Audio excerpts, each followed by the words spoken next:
अवधूत चिंतन श्री गुरुदेव दत्त श्री स्वामी समर्थ. नमस्कार मंडळी, श्री स्वामी समर्थ. तुमच्या सगळ्यांचं आपल्या चॅनलवरती खूप खूप मनापासून स्वागत करते आणि आजच्या या नवीन व्हिडिओला सुरुवात करते. तर आजच्या व्हिडिओमध्ये मी खूप प्रभावी अशी सेवा तुमच्यासोबत शेअर करणार आहे. त्यामुळे व्हिडिओ स्किप न करता शेवटपर्यंत नक्की बघा. आणि व्हिडिओतील माहिती आवडली तर व्हिडिओला लाईक करून शेअर करा आणि आपल्या चॅनलवरती नवीन असाल, अजूनही चॅनलला सबस्क्राईब केलं नसेल तर सबस्क्राईब करा आणि कमेंटमध्ये श्री स्वामी समर्थ लिहायला अजिबात विसरू नका. तर चला व्हिडिओला सुरुवात करूया. तर मैत्रिणींनो, येत्या 4 डिसेंबर रोजी दत्त जयंती आहे आणि आता बऱ्याचशा स्वामी भक्तांची लगबग चालू झालेली असेल की कुठली सेवा आपण करायची. त्यामुळे हा व्हिडिओ तुमच्यासाठी नक्कीच फायद्याचा ठरेल. तर आजच्या व्हिडिओमध्ये मी खूप अशी प्रभावी सेवा सांगणार आहे. सगळ्यात अगोदर तुम्ही ही सेवा कशासाठी करू शकता हे तुम्हाला मी सांगणार आहे. त्यानंतर मग सेवा नियम वगैरे सविस्तर मी तुम्हाला सांगणारच आहे.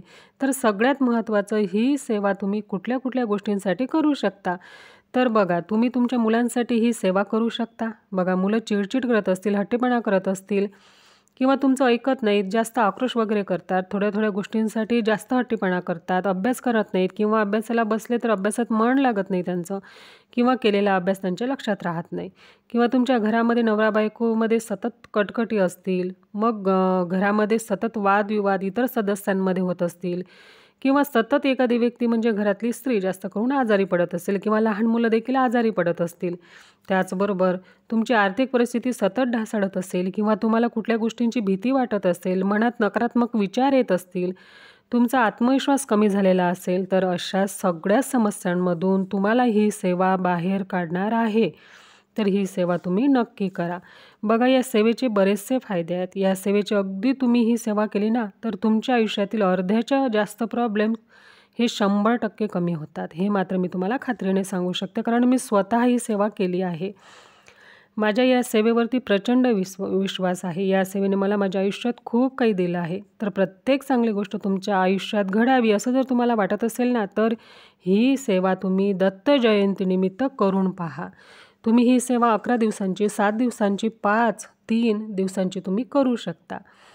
11 दिवस किंवा 7 दिवस ही सेवा तुम्हाला करायची आहे. त्यानंतर रिझल्ट तुम्हाला तुमच्या समोर दिसणार आहे. कितीही भयानक संकट असू द्या तुमच्या आयुष्यामध्ये कसल्या प्रकारच्या समस्या असो, तुम्ही खचून गेलेले आहात, डिप्रेशनमध्ये गेले आहात, कर्जबाजारी आहात, अशा अडचणींमध्ये, संकटांमध्ये तुम्ही अडकले की मार्ग मिळत नाही, तर माझ्या दादांनो, ताईंनो, आजच या सेवेला सुरुवात करा आणि अनुभव तुम्ही स्वतः घ्या. तुमचं मन शांत झालेलं असेल.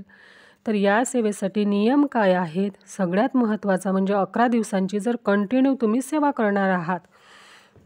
आता काही जण 3 दिवसांची करतात, काही जण 7 दिवसांची करतात, काही जण 5 दिवसांची करतात, तर काही जण 3 दिवसांची सेवा करतात. ज्या कालावधीची सेवा तुम्ही करणार आहात, 3 दिवस असो किंवा 5 दिवस असो, तर तेवढ्या कालावधीमध्ये आवर्जून कटाक्षाने हा नियम तुम्हाला पाळायचा आहे. तो म्हणजे नॉनव्हेज, मांसाहार अजिबात खायचं नाही आणि घरात करूसुद्धा द्यायचं नाही. जोपर्यंत तुम्ही सेवा करणार आहात तोपर्यंत घरात शुद्ध वातावरण असायला हवं. आणि त्यानंतर तुमची सेवा सुरू असताना तुम्हाला परान्न अजिबात खायचं नाही, कारण प्रत्येक व्यक्ती आपलं चांगलं व्हावं असा विचार करत नाही, म्हणून परान्न घेऊ नका. आता सेवा काय करायची, तर ही सेवा आहे तारक मंत्राचे अनुष्ठान. आता आपण ही सेवा खूप वेळा केली आहे, पण जसं मी तुम्हाला या व्हिडिओमध्ये सांगणार आहे ना, तसं ही सेवा एकदा करून बघा. खूप प्रभावी या सेवेचा आपल्या आयुष्यावरती प्रभाव पडतो आणि खरंच सांगते, खूप छान सकारात्मक बदल आपल्या आयुष्यामध्ये घडतात. तर सगळ्यात अगोदर काय करायचं आहे, आता समजा तुम्ही सेवा करणार आहात 3 दिवसांचं अनुष्ठान, 11, 7, 5 दिवसांचं अनुष्ठान, जसं तुम्हाला जमेल तसं. पण शक्यतो मी म्हणते दत्त जयंतीपर्यंत जर तुम्हाला 11 दिवसाचं अनुष्ठान करायला वेळ असेल तर नक्की करा, कारण इतका जास्त वेळ लागणार नाही या सेवेसाठी. 10 मिनटं खूप झाले आणि एका दिवसातील 10 मिनटं आपण आपल्या पुढील चांगल्या आयुष्यासाठी आणि स्वामींसाठी नक्कीच काढू शकतो. मग काय करायचं, आता तुम्ही ज्या दिवशी सेवा सुरू करणार आहात त्या दिवशी सकाळी लवकर उठून तुमच्या घराच्या आसपास जवळ कुठे स्वामी महाराजांचं केंद्र असेल त्या केंद्रामध्ये तुम्हाला जायचं आहे. जाताना सोबत नारळ, खडीसाखर, पिवळे फुलं स्वामींना अर्पण करायसाठी तुम्हाला घेऊन जायचे आहेत. तर हे नारळ, खडीसाखर हातात घेऊन तुमच्या इच्छा तुम्हाला बोलायच्या आहेत. ज्या काही समस्या आहेत त्या सविस्तर स्वामींना सांगा.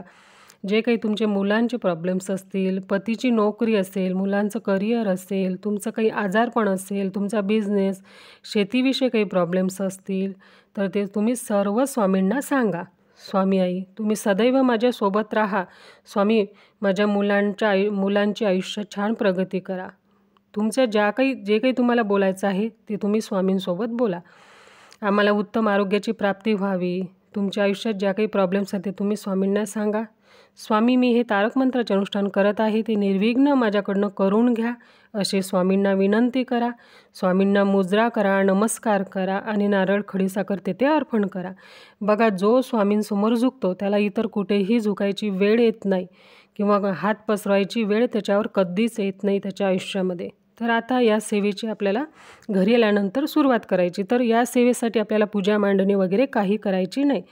सुरुवातीला काय करायचं, दिवा लावून घ्यायचा, तुपाचा लावा, तेलाचा लावा किंवा तुम्हाला जो शक्य असेल तो लावा. अगरबत्ती, धूपबत्ती तुम्हाला लावायची आहे. त्यानंतर नित्यसेवेच्या पोथीमधील श्री स्वामी स्तवन सुरुवातीला तुम्हाला पठण करायचे आहे. त्यानंतर श्री स्वामी समर्थ या षडाक्षरी मंत्राचा 11 माळी जप तुम्हाला करायचा आहे. जप करताना हळूहळू करा. श्री स्वामी समर्थ, श्री स्वामी समर्थ असं शांत जप तुम्हाला करायचा आहे.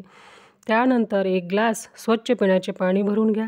दिवा, अगरबत्ती तर आपण प्रज्वलित केलेलीच आहे. त्यानंतर या ग्लासवरती आपला उजवा हात ठेवून 11 वेळेस तारक मंत्र तुम्हाला म्हणायचा आहे. बघा, या तारक मंत्रात एवढी ताकद आहे, एवढा प्रभावी हा तारक मंत्र आहे की पूर्ण ताकद त्या पाण्यामध्ये उतरते आणि सर्व गोष्टी आपल्या मनासारख्या होतात. ग्लासवरती उजवा हात ठेवून 11 वेळेस तारक मंत्र म्हणायचा आहे आपल्याला. तारक मंत्र म्हणताना शांत म्हणा, घाईघाई म्हणू नका. स्वामींकडे बघूनच तारक मंत्र आपल्याला म्हणायचा आहे. तारक मंत्र जे आपण म्हणणार आहोत ते पूर्ण पाण्यामध्ये त्याची शक्ती, त्याची ताकद या पाण्यामध्ये येते आणि बघा, या पाण्याचा एक थेंबही वाया घालवायचा नाही. हे जे पाणी आहे तर आपण पिण्याच्या पाण्यामध्ये टाकू शकतो आणि तुम्हाला या पाण्याचा एक थेंबही वाया घालवायचा आणि हे लक्षात ठेवा. तर हे जे तीर्थ आहे ना, हे तीर्थ घरातील प्रत्येक व्यक्तीस एक घोट तुम्हाला प्यायला द्यायचा आहे. आता काहींच्या घरात असे काही आहेत की ज्यांना स्वामी सेवा आवडत नाही, तर ते पित नाहीत.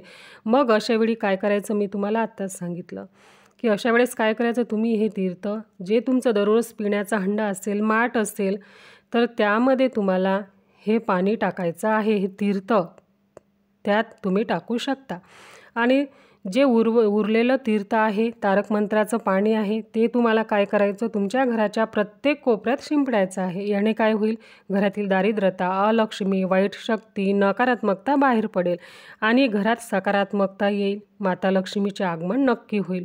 एवढी ताकद आहे या तारक मंत्राच्या पाण्यामध्ये. तुम्ही करून तर बघा. ही सेवा 100% नाही तर 101% अनुभव तुम्हाला नक्की येईल. तर बघा, अशीच सेवा तुम्हाला जे काही संकल्प तुम्ही केला, तुम्ही जो संकल्प केला असेल 3, 5, 7, 11 दिवसांचा, तेवढे दिवस तुम्हाला ही सेवा कंटिन्यू करायची आहे. आणि जेव्हा तुमची सेवा पूर्ण होईल दत्त जयंतीच्या दिवशी, त्या दिवशी तुम्हाला नैवेद्य देखील करायचा आहे. एखादा गोडाचा पदार्थ जो स्वामींना आवडतो तो पदार्थ करून स्वामींना नैवेद्य अर्पण करा. स्वामींना बेसन लाडू आवडतात, बासुंदी, नंतर पुरणपोळी, श्रीखंड, तर हा एखादा जो तुम्हाला जमेल, शक्य असेल तो पदार्थ गोडाचा करून स्वामींना अर्पण करा नैवेद्य. तर ही सेवा होईपर्यंत रोज सेवा झाल्यानंतर स्वामींची आरती नक्की करा. तर स्वामींची आरती झाल्यानंतर तुम्हाला दररोज काय करायचं, दूध साखरेचा, खडीसाखरेचा एखादं फळ असेल तर तो नैवेद्य तुम्हाला दररोज तुमची सेवा झाल्यानंतर दाखवायचा आहे. ठीक आहे. बघा, या सेवेने कुठलीही वाईट शक्ती तुमचं काहीही वाकडं करू शकणार नाही. फक्त ही सेवा करत असताना एक गोष्ट लक्षात ठेवायची, कुठल्या वेळेत सेवा तुम्ही करणार आहात. सकाळी जर तुम्ही सेवा करणार आहात तर सकाळची वेळ ठरवा. सेवेची वेळ तुम्हाला एकच ठरवायची आहे. तुम्ही जर ही सेवा संध्याकाळी करणार असाल प्रदोष काळामध्ये तर ती वेळ तुम्ही एकच ठरवा संध्याकाळची. आज सकाळी केलं, उद्या दुपारी केलं, त्यानंतर संध्याकाळी केलं, असं प्लीज करू नका. दुपारची 12:30 ते 12:30 ही वेळ सेवेसाठी तुम्हाला सोडायची आहे. यानंतर तुम्ही दिवसभरात एक वेळ ठरवून सेवा करू शकता. तर या सेवेचे अनुभव मला नक्की सांगा, तुम्ही ही सेवा आवर्जून करा मैत्रिणींनो, आणि या सेवेचा अनुभव मला नक्की सांगा. 11 दिवसांची किंवा 7 दिवसांची ही सेवा करा. बघा, काही प्रॉब्लेम्स असोत, तुम्हाला तारक मंत्राचे अनुष्ठान आवर्जून करायचे आहेत.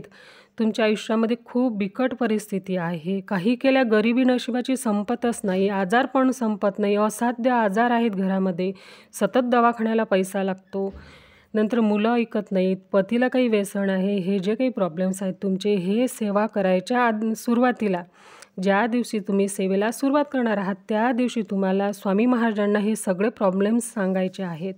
त्यानंतर सेवेला सुरुवात करायची आहे. ठीक आहे. तर मैत्रिणींनो, व्हिडिओ आवडला तर लाईक करा, शेअर करा, कमेंटमध्ये श्री स्वामी समर्थ लिहा. तर चला, झालेली सेवा स्वामी महाराजांच्या चरणी रुजू करते. तर भेटू पुन्हा पुढच्या व्हिडिओमध्ये. तोपर्यंत सर्वांना श्री स्वामी समर्थ.